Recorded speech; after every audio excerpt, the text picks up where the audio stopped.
Hello again, and welcome to the St. Louis Blues Hockey Legends Podcast. Tom Calhoun here to shine a light on the stories of those instrumental in blues history. The guest on this episode is Hockey Hall of Famer and Blues Hall of Famer, the great Bernie Federko. Lots of great Bernie history and stories coming up in just a moment. The Legends Podcast is sponsored in part by the organization I work for in the summer months, the Gateway Grizzlies. They tell me they're planning a Tom Calhoun bobblehead night in the coming season. I'll tell you more about that after you enjoy some of my chat with the great number 24, who has a statue in front of Enterprise Center. But first, let's examine his amazing resume. Bernie was inducted into the Hockey Hall of Fame in 2002 and was the first Hockey Hall of Famer to primarily earn his credentials as a member of the Blues. He was also inducted into the Saskatchewan Sports Hall of Fame in 2003 and the Missouri Sports Hall of Fame in 2002, the St. Louis Sports Hall of Fame in its inaugural class in 2009. Bernie was a member of the inaugural class of the Blues Hall of Fame in 2023. Bernie played for the Blues for 13 seasons, retiring in 1990. He finished his NHL career with the Detroit Red Wings in the 89-90 season. He was the first player in the NHL to score 50 assists or more in 10 consecutive seasons. He led the Blues in scoring 9 times, including 8 consecutive seasons from 1979 to 86. He led the Blues to within 1 goal of the Stanley Cup Final in 1986. All right, let's drop the puck with the great Bernie Federko. And away we go with number 24, Hockey Hall of Famer, not just Blues Hall of Famer, but he is in the Blues Hall of Fame too. You see him a lot on television, and of course we all love the great Bernie Federko. Bernie, thanks so much for doing this. I do appreciate it. Tom, my pleasure to be with you. Well, we're going to have a good time here for the next half hour, maybe 40 minutes or so. And I want to start, I always do, with your early life, your background, family background a little bit, and life in Foam Lake, Saskatchewan. How was that? It wasn't that great a life. No, it was. I mean, I grew up in a little town of about 1,200, 1,300 people. My dad was secretary treasurer of the school district. I had 3 brothers. My mother was a school teacher, and she actually retired from school teaching when the kids were born. So she did substitute every once in a while. So in fact, I did get her when I was in 8th grade. It was she substituted for about a month and a half.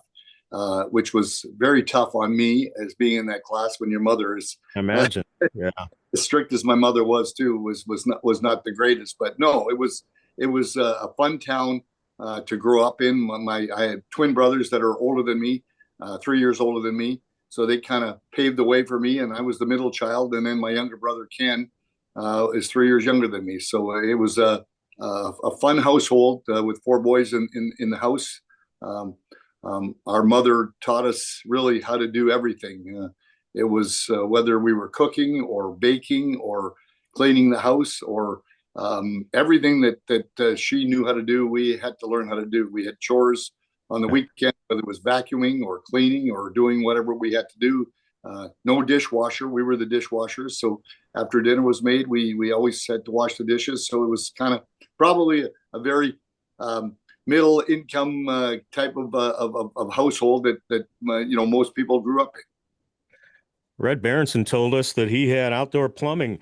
You didn't have that, did you? No, we did not. No, we grew up in town, which was really kind of, it's a small town. We were like kind of 3 blocks from the elementary school, and then we were 2 blocks from the middle school and a block away from the high school. So there was no reason to have a car or even to go to high school. We could walk. It was less than a block away, so it was always good. And no, we had 1 bathroom for the most part until I was about 15.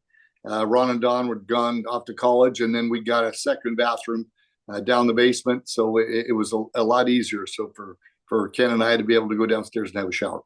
Sure. I did a little research in Foam Lake, by the way. There is a Foam Lake that was founded in 1882 by a family by the name of Milligan. They were the first settlers in the area. And because of the large amount of froth that forms on the lake and the surrounding marsh is a protected area, so there is an actual foam lake, right? Tom, it's so small. In fact, you know what? Of all the years that I lived there, I think I was by there one time. Milligan Creek kind of drains into it.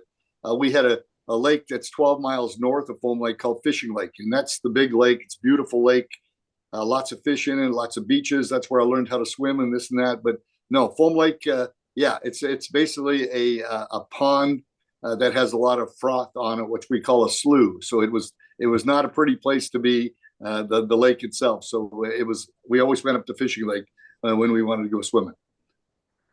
Well, tell us about, if you would, your early exposure to hockey. When did that come along, and when did it get on the Bernie Federko radar?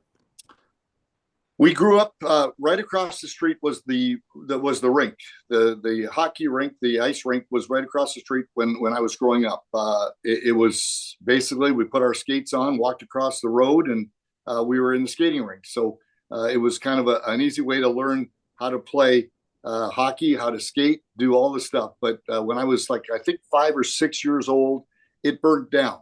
I can remember that very vividly because the fire truck being there. And in fact, they were spraying down the side of our house to make sure that our house didn't catch on fire as well because of the flames coming out of the rink. But it burnt down totally, became just a vacant lot. And it took about 4 years before the next rink was built, which was a really nice recreation center with a curling rink and an ice rink in it, which still exists today. Which is it's a beautiful building that they did build, for the time. But for the most part, Dad would flood the backyard because we didn't have ice anymore during the winter. Dad would flood the garden. We'd put some boards up to hold the water. And then the snow would just fall and we kept shoveling. And by the end of the winter, we probably had 8 feet of walls all the way around us. We didn't need boards or anything because the puck wasn't going anywhere because it was going to hit the board or hit the snow and stay in the snowbanks all around the rink. But that's kind of where we learned how to play hockey. And it was good for me because my brothers had friends. Their older friends would come over and I would actually get a chance to play hockey with them. I was always the last pick in the draft when we were picking sides. I can't imagine. It was a good learning lesson for me because I was playing against everybody that was bigger and older than me, and it worked out very, very well for me. Yeah. So was Dad the influencer, or who was the person that kind of led you into the sport? I really don't know if it was Mom or Dad. I think it was probably my older brothers playing hockey. That it was kind of the thing to do, Tom. In the middle of winter in Saskatchewan, it basically never gets above freezing for 4 or 5 months. So we have nothing nothing else to do. Huh? Yeah, you just go outside and you play.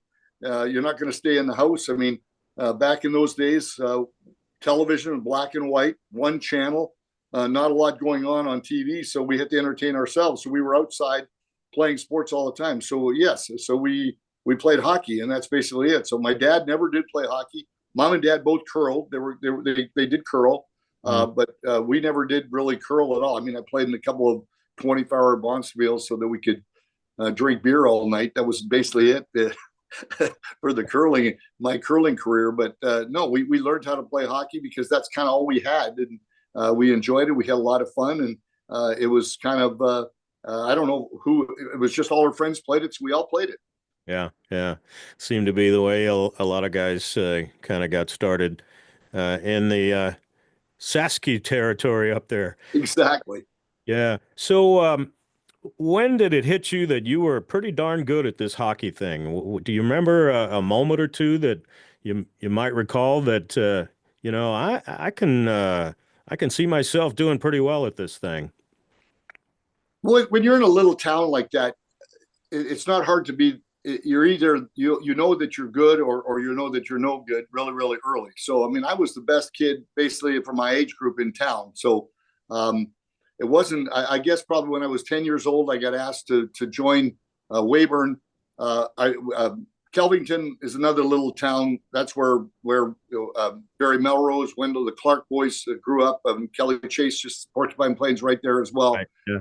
I got asked to join Kelvington to go to a little tournament down in Weyburn, Saskatchewan, which was kind of a big Pee Wee tournament down there, and that was really the first time that I got to play against kids that were from the other areas, and I showed very well. So it was at 10 years old, I figured, oh man, I'm okay of a player. But when I was 12, we won the province. So in our age group. We joined with Kelvington once again, and we were the best team in the province. We won the province as a 12-year-old. 14 years old, the same thing happened. We were competing with other kids. I mean, we were, and then as I progressed into 15 and 16, we played against Notre Dame, which is Wilcox, which a lot of people will remember. Guys like Jaden Schwartz. I mean, there's a lot of NHL players that have come through that college in Saskatchewan, and we played against them. They were in our age group or our size group for towns. And so I did get to play against them, and I excelled there. So I kind of was, at that time, when I was 15 and 16, I knew that I could play, but my folks would not let me go and play Saskatchewan junior. I mean, with my folks both being, my mom was a school teacher, my dad running the school district, education was the most important part of our lives. And there was no way they were going to let me go to play junior hockey because they just felt that education was more important. So it wasn't until I was really 17 where I got a chance, because my brothers were already going to university in Saskatoon. I was on the Blades list. I was asked to come to camp, and I went to as a 17-year-old there, and I tried out for the team, and I made it. And that's really the first time that I realized that, hey, I am good enough to play at this level, and maybe there is going to be a future for me. But it really wasn't until I was really 17 playing against the cream of the crop to know if I was going to be any good or not. And boy, was he, folks. Captain of the 1971 Bantam Provincial Champions, played senior hockey with the local Foam Lake Flyers of the Fishing Lake Hockey League, winning the league scoring title as a bantam-aged player. Continued his career with the Saskatoon Blades of the Western Hockey League, set and still holds the team record for assists there. Played 3 seasons with the Blades, and in the final year with the club, led the league in assists and points in both the regular season and the playoffs. You mean Kelly Chase never threatened any of those records? Chase is younger than me. That was the good news. He was younger than me. He played for the Blades as well. But yeah, you know what? It was funny. I played senior hockey. Mom and Dad didn't even know I was playing. I actually would always go to the rink, and we would skate, and we actually would go to general skating from 7 till 9 so that we'd get an opportunity to fly to scrape the ice, because there was no Zambonis in those days. At least we didn't have one in Foam Lake. So we would scrape the ice, and we would be able to help the caretaker. He let us go out there and with our sticks and shoot pucks for half an hour after practice, or after the ice was scraped. So we would do that all the time. And that's when the Foam Lake Flyers, the senior team, started practicing. And I was asked, why don't you come out and play a little bit? So I did, and I ended up playing on the team. And before I knew it, before Mom and Dad knew it, I was already on the team. And Dad walked in there the one night to the rink, and much to his chagrin, he found out that I was playing and playing very well. So he didn't say much, but I was, I think, a little bit in trouble for a day or two. But after that, they all the older guys said that they would make sure they take good care of me when we were on the trip. So Mom and Dad said, that's fine, go ahead and play. Well, it's a good thing, because not too long after that, Bernie was drafted 7th overall by the Blues in the 1976 entry draft. And here's some information that was interesting to me, Bernie. Drafted ahead of you, Rick Green overall, a defenseman, #1 by Washington. I don't know how many of these people you're going to know. Blair Chapman, you'll remember. He was drafted by Pittsburgh, also a Saskatoon Blades player, and eventually played for the Blues a little later on. Glenn Sharpley, a center, drafted by Minnesota. Fred Williams, drafted by Detroit, a right winger, also a Saskatoon Blades player. 44 games he played in the NHL. Bjorn Johansson, drafted by the California Golden Seals, 15 games in the NHL. And Don Murdoch, a pretty good player who was drafted by the Rangers, played for Medicine Hat in the Western League, and pretty good career in the NHL, but certainly not a Hall of Famer like Bernard Allen Federko, drafted #7 by the Blues. A pretty good draft for the St. Louis Blues there. Tom, it was really interesting because I was very disappointed getting drafted where I did. I mean, I led the league in I scoring. asked you about that. Yeah. Yeah, I was the most valuable player in the league, and I had put together a great year. As you mentioned, I led the league in the scoring and in the playoffs, and won all the awards. So it was interesting when I went down to the Canadian Championship, the Memorial Cup. I was a guest of my agent. It was in Montreal, and I actually interviewed with Max McNabb, who is the general manager of the Washington Capitals, who had the number one pick. And basically, when I left the meeting, I thought I was going to go number one overall to the Washington Capitals. As it turned out, I went back to Saskatoon after the tournament was over, and those were the days. I mean, the draft was nothing. It was a phone call. Yeah. The phone rang in the morning at, I don't know, 7 o'clock in the morning. And it was actually, it was not Emil Francis. I'm trying to think who called me. It was the Blues. It was the Blues on I'm trying to think of the scout's name.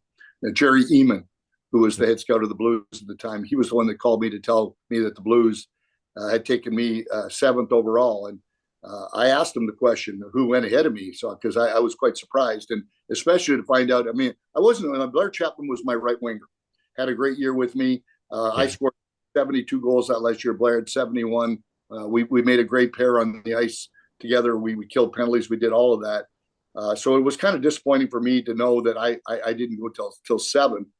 So it really kind of maybe even gave me a little bit of an extra incentive as I went along in my career. But I think the shocker was Fred Williams was basically our third line center on that team, and he was drafted 4th overall to the Detroit Red Wings, and it was kind of, that was more shocking than anything else. And I guess so. Yeah. For me to go 3rd on our team was quite surprising, and it was surprising to a lot of people. So, but I think I used that in the entire time that I was playing as a incentive to show everybody that, hey, why they made mistake by the other first 6 picks. I was going to prove that I was worthy of being the number 1 overall pick. And as it turned out, it couldn't have been better to get the opportunity to play not only for Emil Francis, but for Barclay Plager and be a part of the Blues, which being a part of St. Louis is still very, very special for me. Yeah. What did you know about St. Louis and the Blues prior to that, Bernie? Anything? Absolutely nothing. I mean, I knew with us growing up in Canada, it's hockey night in Canada, we didn't see the Blues very often. So we really, television was not that big back then. So it was really just the Canadian teams that we would watch. So I didn't know really anything. I didn't know where St. Louis was. Certainly when I looked at the roster, I was quite surprised to see that. I mean, it was Red Berenson, it was Gary Younger, it was Derek Sanderson, it was Larry Patey. They were really strung up the middle. So I was kind of surprised that I was that pick as a center iceman. But as Emil Francis said, you always take the best player in the draft. It doesn't matter what position that you feel. And they had me as they thought they had no chance they were ever going to get me, as he told me. But when I was available, he took me, and it was really, really exciting. Obviously, when I got to St. Louis, didn't know anything about it. Got off the plane in September. It was 120 degrees outside. I had no idea where I was going or what it was all about, but it was a very enlightening experience. I'll bet. We're talking to Bernie Federko, the great Bernie Federko, Hockey Hall of Famer, and thank you for grabbing on to the podcast once again, those of you who are following the St. Louis Blues Hockey Legends podcast. Well, it wasn't long after that the pro career started, and that was in the Kansas City Blues. The Blues had a minor league team in Kansas City in those days, but you weren't there very long, Bernie. You were there, what, a half a season before you got called up to the big team? Yeah, Tom, when I came to camp, I was at hockey school in just out of Saskatoon there during the just leading up to the training camp. And I actually was playing basketball with the kids and went up to grab a rebound, came down on the side of my ankle and broke my foot. So I came into camp. This happened about 3 weeks before camp started. So I came to St. Louis with a cast on my foot. Went in, saw Dr. Gilden. He took the cast off, put another one on, and 3 days later, I came in training camp. They took the cast off, put the boot on my skate, and I started skating. And to be honest with you, it was quite embarrassing. hadn't skated for 4 weeks to go right into an NHL training camp when you hadn't. I'm out of shape because I hadn't done anything with a cast on my foot, so it was really really difficult. So no surprise it should have been to me that I got sent down to the minors. Now I was not obviously happy when you're in your first round pick. You don't want to get sent to the minors, but Mr. Francis was very honest. Told me a lot of great things when he sent me down, and I think as I look back, Tom, it was probably one of the greatest things that ever happened to me, because I got an opportunity to meet and to play and to become very good friends with Barclay Plager, playing down in Kansas City. It was an experience of a lifetime. Bark was so good. Brian Sutter was down there as well. Brian and I had known each other from playing junior against each other. And we were given the opportunity to not only get a lot of ice time, but we played the power play, we killed penalties, we did all the things, and we had a really, really good team. The team was shared with Detroit, and I think when I was down there, I ended up being down there for 42 games, and I think, Tom, that we probably maybe only lost 5 or 6 of the 42. So when you're winning every night and you're having fun, it was really, really a great experience, and it's something that I always hold dearly, that I was able to play for Bark and get to play with all those guys down in the minors before I got called up. Yeah, 30 goals and 39 assists in 42 games down there. That was a pretty good start. I want to take a brief time out here to tell you about the Gateway Grizzlies. They are always providing family fun at their baseball park in Sauget. It's Grizzlies Ballpark, and it means fun for the entire family. It's family-oriented, and that means the pricing is family-oriented, too. And they tell me they're going to do a Tom Calhoun bobblehead coming up on May the 16th. That's opening night of the upcoming Frontier League season. So I hope you'll make plans to be there and get yourself a Calhoun bobblehead. That's going to be quite the item for everybody's man cave, right? Go to GatewayGrizzlies.com and find out about the upcoming season schedule and all the wonderful promotional nights they have, including the greatest night in baseball. You don't want to miss that on Labor Day weekend. GatewayGrizzlies.com. A good start.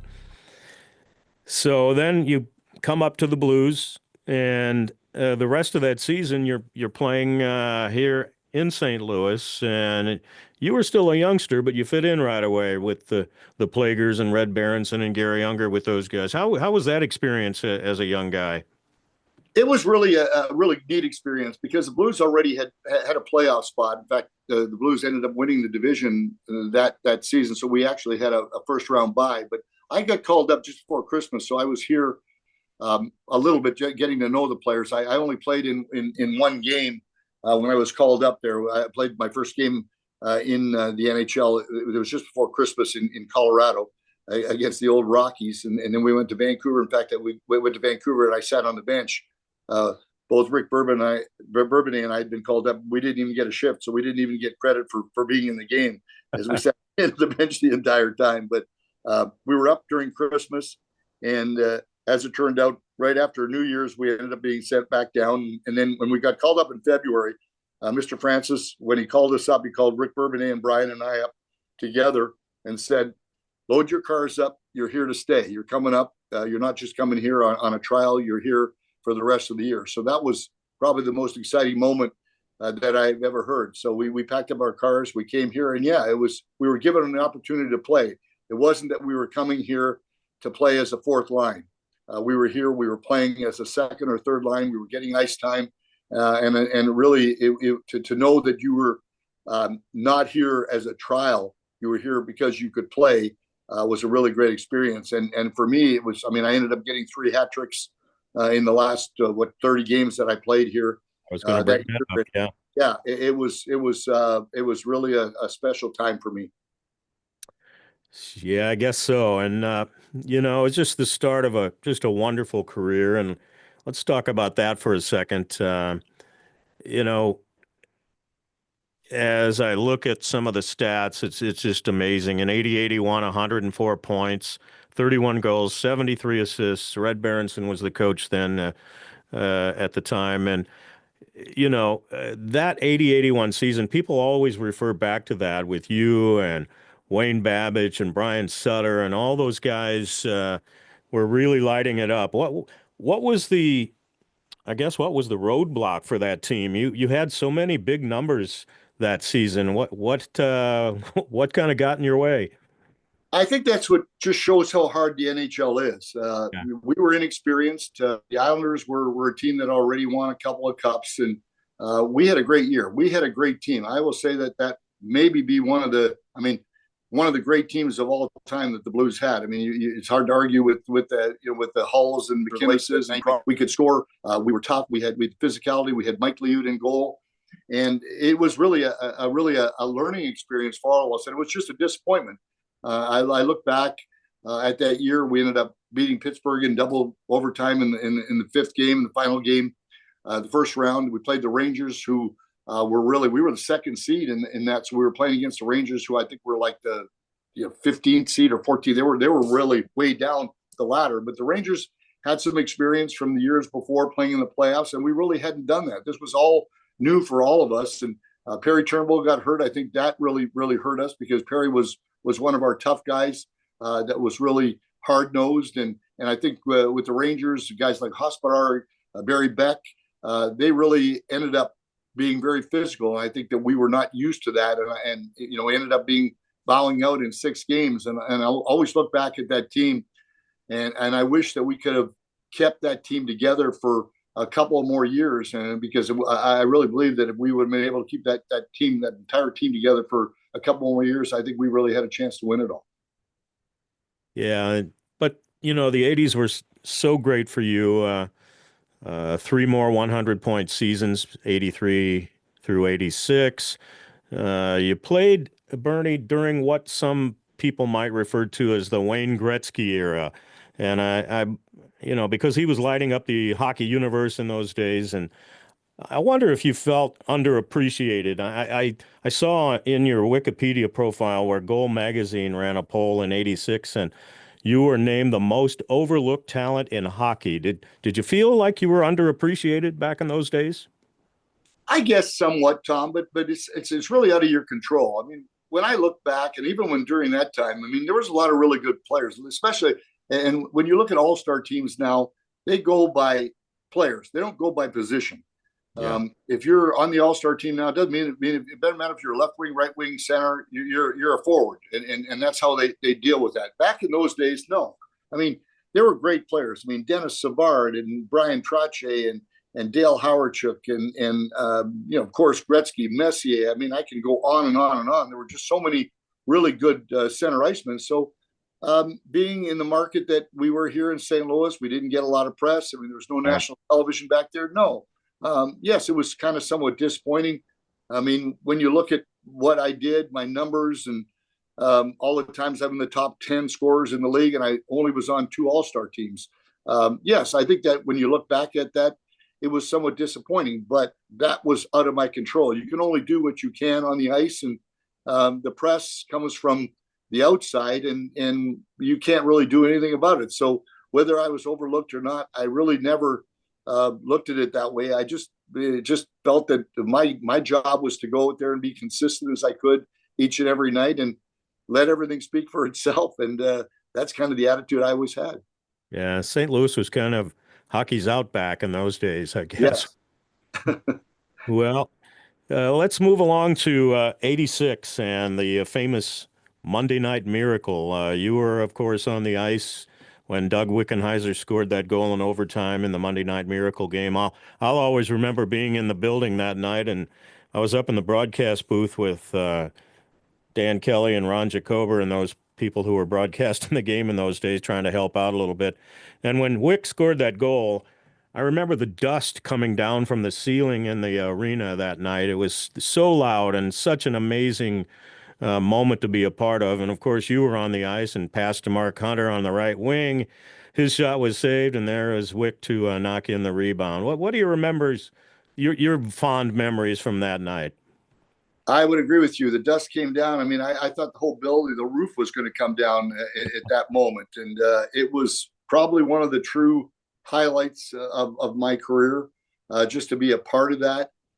It was my 30th birthday. And it was one of those nights where it was so up and down. I mean, we were down. We were down 3 goals going into the third. Jacques 4-1, Demers wasn't it? basically, Yeah. yeah, Jacques Demers basically kind of came in and said, "Hey guys, great season, great job. You got nothing to lose. Go do what you can this period, and hey, let's just see what happens." And that's exactly what happened. And then, when Pazzer scored to tie it, I think we all knew that we were going to win that game. And I think it's funny, Tom. You talk about being there. I mean, I've talked to so many people. I swear that there's 100,000 people that were at that game that nobody says they were there. And people that left came back. I really was. Yeah, it really was. It's really amazing. But the noise, Tom, was unbelievable. And I will still remember that the noise when we were leaving, there were still people in the stands screaming and cheering. This was an hour after the game when we were getting ready to go back home to get ready to go to Calgary the next day. So, no, it was a very special moment in Blues history. And certainly nothing's going to top the 2019 Stanley Cup championship. But that moment will still be always upon memory in Blues history. Long as there's people alive who remember it, that's for sure. No doubt Good about point. Good point. it. Yeah. So some guy named Al McInnes was on the ice, true, and when Pazzer scored that tying goal, wasn't he? Yeah, you know what? They had five guys back. That's kind of what goes on is that, you know what? Don't worry about where the puck is. Take a man. That's how you learn to play defensive hockey. Take a man and nothing happens. But everybody was back and Al was there. And we still talk to Al about that. It was a funny moment. Al's had a lot more good memories than that bad memory, though. So Sure. he can let that pass very quickly. And Susie Matthew told me on the podcast we had her on back in January that after that disappointing Game 7 loss in Calgary, a guy by the name of Bernie Federko pulled out his credit card to help pay for some of the guys to get home after the game because Susie's Blues credit card ran out of credit. You know, Tom, that is such a funny thing because people still don't believe that. We've talked that story has been there, and I've been asked that question so many times. And yes, it's a true story that Harry canceled the flight. We were supposed to go to Montreal. If we won that game in Calgary, we were going to Montreal to start the Stanley Cup final. Yeah. And when we lost, he canceled the charter.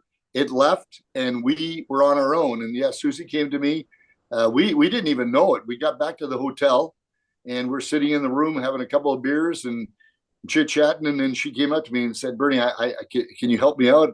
Of course I can, Susie. So yeah, she took my card, and really it was sad to know that as hard as we had worked and as far as we had gone, that we ended up having to split up as a team. I think we had 3 or 4 of the guys went through Denver, another dozen or so went through Chicago, some went through Minneapolis. So we all got back to St. Louis, but we all did it different ways. And poor Susie had to take care of everything and put things together. And I was glad to be able to help out, and I did get my money back. So Good. Me back. I'd hate to think that the Blues still owe you money on that one. But I was working at KXOK radio with Mr. Kelly and Mr. Jacober in those days, and I'll always remember too that the turnout at the arena for the welcome home celebration for you guys the next day filled the arena parking lot, and it really, I think, was the start of really the loyalty, I think, that people have for the team, or at least a part of it. Maybe not the start of it, but at least a major part of the love that the community has for the Blues team. I would absolutely agree with that, Tom. I remember that very well. Going down there, I mean, it was right back to the walls of Oakland Avenue. I mean, that parking lot was absolutely full, and the cheering and we lost. I mean, it wasn't that we had won a Stanley Cup or anything, but the love that was there, and I would agree. I mean, the Blues fans have always been there for us, but I think that was a moment in the history that we really excelled everything. To be so much more powerful as far as the fanship grew, and certainly it's always been there, and that moment though was really special, even for all of us players who were very disappointed that we lost. I mean, we were 1 goal away from going to the Stanley Cup final, and to lose that game 2-1 in Calgary was very, very disappointing. Well, it was, and after the 88-89 season, you get traded. Here you are, a legend with the Blues, and you get traded to the Detroit Red Wings with Tony McKegney and coming back to the Blues, Adam Oates, who people will remember Hall and Oates, but Adam Oates and Paul McLean came this way. That had to be kind of a kick in the pants for Bernie Federko, wasn't it? Absolutely. I mean, it was very shocking. It's funny as I played my career, the old days, you had no control over your contract. You were who you were. You were a piece of meat. They wanted to trade you. They would trade you. There was no trade clauses. There was no Right. movement clauses. You did your job, and you hoped that you were consistent and you were part of the team, that they would never want to get rid of you. And I never ever got comfortable, because that's just the business of the game. And for the first time in my life, Tom, I actually, when I went to talk to Ron Caron after that season ended, I said, Ron, I want one more contract. I want a year and an option, and I'm done. And Ron said, Bernie, no problem. You know what? Come back on Friday. We'll sit down. I wasn't even using an agent at that time, Tom. Come back on Friday. We'll get it all done, and you'll be on. I said, hey, I said, Mr. Cron, I've got a golf tournament to play in on at noon on Friday, and can I come in at 9 o'clock? And he said, Bernie, not a problem. Come in at 9. Well, you'll have plenty of time to get over to the tournament. So I went in there, Tom, at 9 o'clock in the morning. At 5 after 9, I walked out. He had told me that they had changed their plans and that I was no longer in the plans. Go home, have a nice weekend, and come back on Monday, and we'll find a place for you to get traded to. Well, that was the biggest shock of my life. I mean, I went to the golf tournament. I actually came home first, told my wife, and she was in shock. I did go and play in the golf tournament. It was it was up over by Alton, and had some conversations. Probably. Yeah, and had conversations with people there, with the press there, and I didn't say a word. I went on as if nothing had happened. And when I came back home that night, obviously, Bernadette and I talked, and I knew at that moment that somebody must have put something out there. Someone knew they were not going to just say they were going to trade me. They knew that where I was going, and I had pretty much the inkling with Bernadette is that it was probably Detroit, because Jacques and I were so close, and for him to be in Detroit, that I felt that if I was going anywhere, it was going to be Detroit. And of course, on Monday when I went in to see Mr. Cron, it was Detroit. But it was a shocking moment. And to be honest with you, I always wish, although there was a great experience going to Detroit, seeing something else, I wish I would have somehow got away around saying no. And I would love to have stayed here and finish my career. We always believe that when you're drafted, you want to play for one team. That's it. And I wish I could have had the opportunity to just play for one and been all said and done. But as it turned out, no control. So you do what you have to do. Yeah, you do. And a lot of us have to deal with that kind of thing. But in sports, that is a shocker. So March 16th, 1991, Bernie Federko's number 24 is retired in a ceremony led by then Blues chairman, the late Michael Shanahan. And I watched this a little earlier today on YouTube, and I kind of had forgotten that I had the pleasure of introducing Bernie Federko to the crowd Yes, you that did. night. Yes. Not only was that appropriate, your parents, your brothers, wife Bernadette, your sons were all out on the carpet. It was appropriate for the all-time leading scorer, but also a statement maybe that that trade to Detroit shouldn't have ever happened in the first place. You look at it that way? It was a bittersweet moment. There's no question about it. I mean, I love Mr. Shanahan, but again, when something like that happens, it's always difficult. So I was very proud of the moment. There's no question about it. To have that honor bestowed on you is probably the most flattering moment when they retire your number and say that no one else can wear it for the rest of history. It's a very special moment. But it was bittersweet, and have all my family here and the kids on the ice and everything. Yeah, it was really, really special. But you always look back and say what it could have been. I wish I would have never had to leave St. Louis, and I'm so glad that I was able to come back, Tom, and still be a part of the community. Well, certainly welcomed back with open arms by most of Blues Nation, or if not all of Blues Nation. So um, let's move on to the 90s when Bernie Federko becomes coach and GM of the St. Louis Vipers, the roller hockey team in St. Louis. A lot of people, I guess, have forgotten that you did that. Didn't last all that long. Was that an enjoyable thing for you?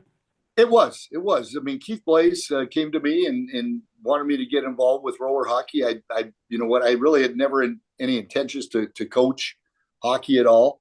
I always said that if I was going to get into hockey again, it would be somewhere in the management part of it. But he talked me into being the coach. Perry Turnbull was playing for us too, and Ricky Wilson. So yeah, I enjoyed it. The first year I coached. Then Perry decided that he didn't want to play anymore, so I made him coach. I took over the GM job, and we had a blast with it. I mean, roller hockey is so much fun. I thought what we brought to the community, we got a lot of help from the Blues and from actually playing at the arena and then playing down at Enterprise now, whatever it was called back then, the Scott Trader. I can't remember what it was called. Probably Steel Center back then. Probably Steel Center back then, exactly. So we got a lot of help, and we had a lot with as big as roller hockey was even back then. It was changing. I mean, most of the guys were playing on quads, and then all of a sudden the inline hockey skate came in, the roller hockey skate, and so we had a blast with it. We were very successful. In fact, we won the last championship that Roller Hockey International had, and roller hockey is still good and alive. And in fact, Perry Turnbull's got his place at Queenie that is doing great each and every night. So we still, there's so many kids, and when you look at the amount of kids now that are playing in the National Hockey League that are American kids, that really guys like Austin Matthews, who played roller hockey in Phoenix because there was no ice. He's one of the top players in the NHL right now. So you look at what roller hockey has done, and it's been absolutely outstanding, especially in the U.S. And I'm so glad that we were able to be a part of that. Well, I want to talk about Bernie Federko, the nice guy, for a minute, and I want you to hear this. I put you in the same category with my childhood hero, Stan Musial, as a gentleman in sports. And, you know, these days, a lot of superstar athletes are into themselves and their fame and their money and all the things that go with it. But I want to congratulate you, Bernie, on being someone we can all celebrate and have been for a long time. And I just wanted to get that out there. You have a statue in front of the Enterprise Center. Not many people have a statue built in their honor. Do you think about that very much? And what does that feel like?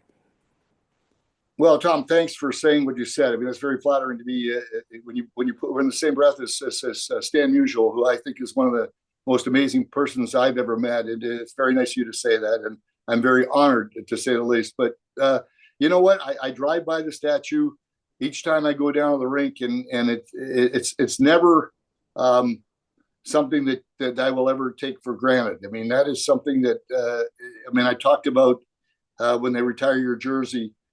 Is maybe the most flattering thing that can happen, but to have a statue is even more amazing. And I don't know what I did to deserve that. I always look at that as a very special moment in my life that it's really hard to explain. So it's actually very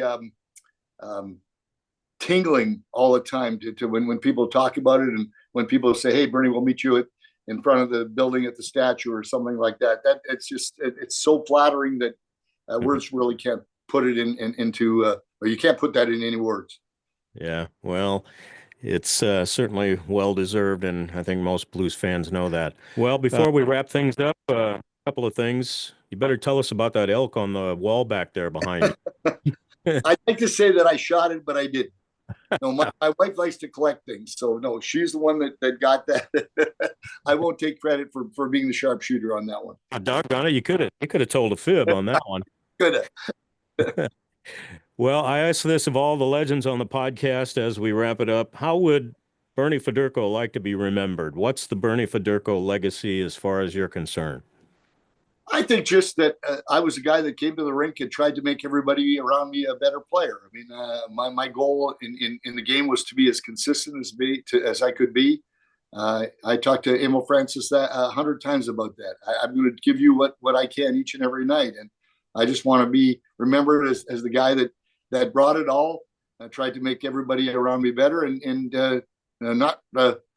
not make waves out there. Just be the player that everybody wants to play with.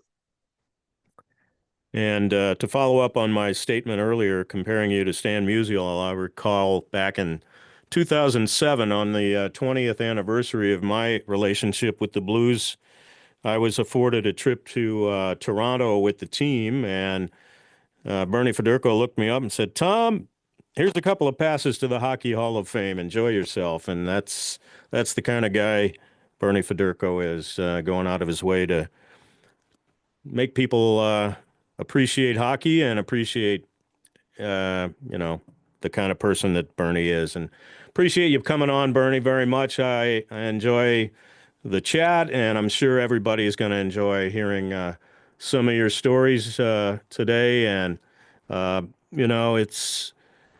you're a big part of what makes St. Louis Blues hockey so special to so many people. And again, thanks so much for doing this. Tom, my pleasure. And you know what? Thanks for being you too. You've been a part of this for a long, long time. Hearing your voice each and every night that I'm down there is very, very special that you've been doing this forever. And you continue it, because we love to hear your voice on the PA announcer every night. Well, I appreciate that so much. Take care of yourself, sir, and we'll see you around the rink. Sounds good, Tom. Take care. Thanks for listening to episode 11 with Bernie Federko. But we have bonus material with Bernie. Stay tuned to our social media to find out how to access this bonus mini episode. Visit PAGuideTom.com or BluesHockeyLegends.com and sign up for our Legends email notifications and the latest info. Video of the podcast is available the Monday after the Friday release of the audio. As always, please like and share on socials and subscribe to our YouTube channel for notification of our next Legends episode and to keep the Legends podcast alive and well. Tom Calhoun here saying thanks for being a fan, and let's go Blues!